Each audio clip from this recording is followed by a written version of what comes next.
吸う前にまず吐いてください。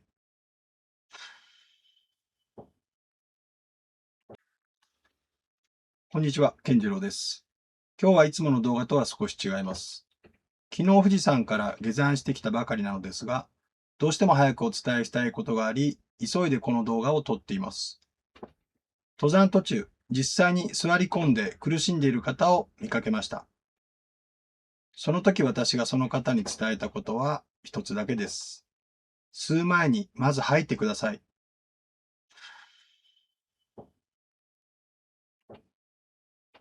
もちろんこの呼吸だけで回復したと言いたいわけではありません。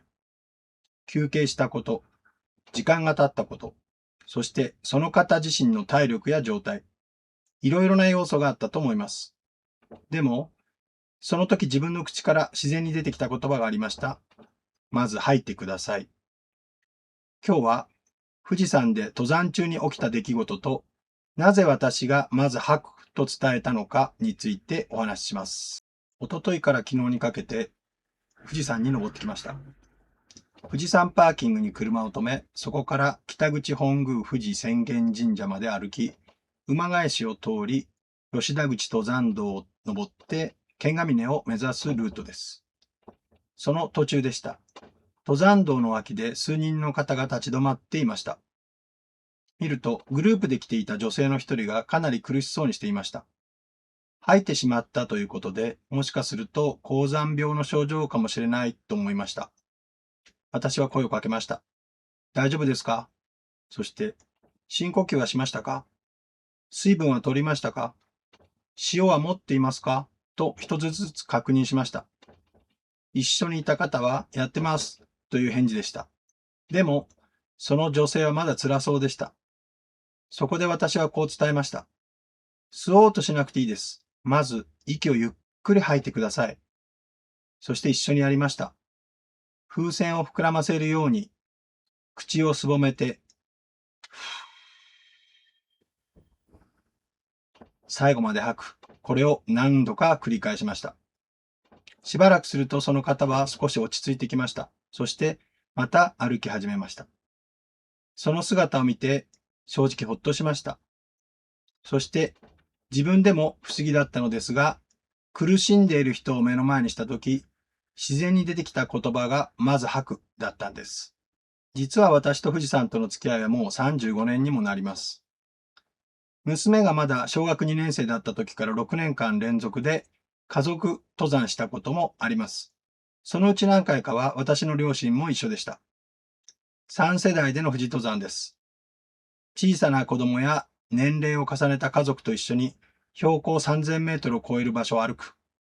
その中で一番大切にしていたことは、焦らずゆっくり登ることでした。苦しくても、苦しくなくても、定期的に立ち止まるようにしていました。そして、その度に家族みんなでこうやりました。せーの。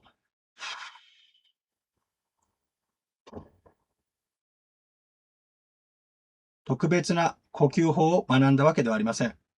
富士山で家族と何度も過ごす中で自然と身についていった呼吸でした。だから今回、苦しんでいる方を見た瞬間に、この言葉が出たのだと思います。苦しい時、人はどうしても、もっと吸わなければと思います。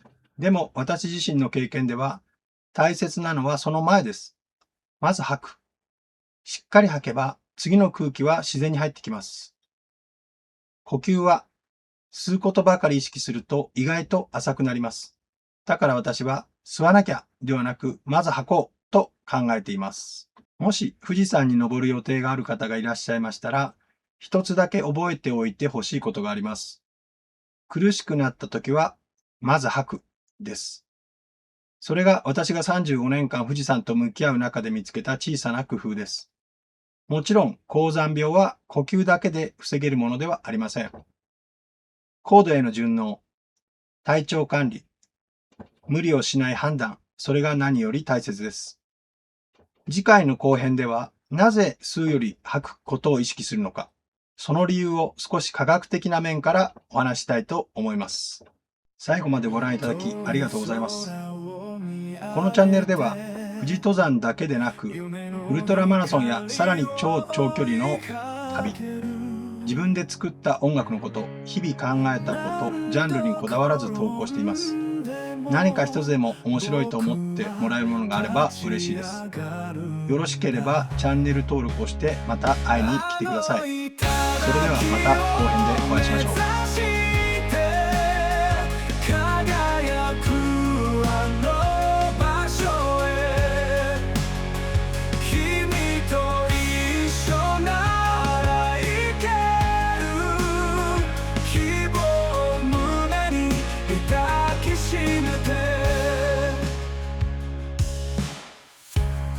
星のような願いを胸に強く抱いて、信じて歩み続ける。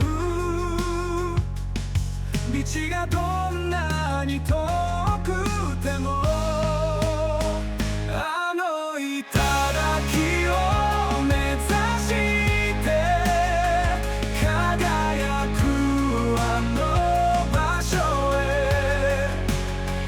君と一緒ならいける。希望を胸に抱きしめて、夜が明ける前に一歩ずつ進もう。未来のその先へ、夢の向こう側まで。風に揺れる草が歌のように響く。力を合わせて僕たちは駆け抜けるんだ。あの頂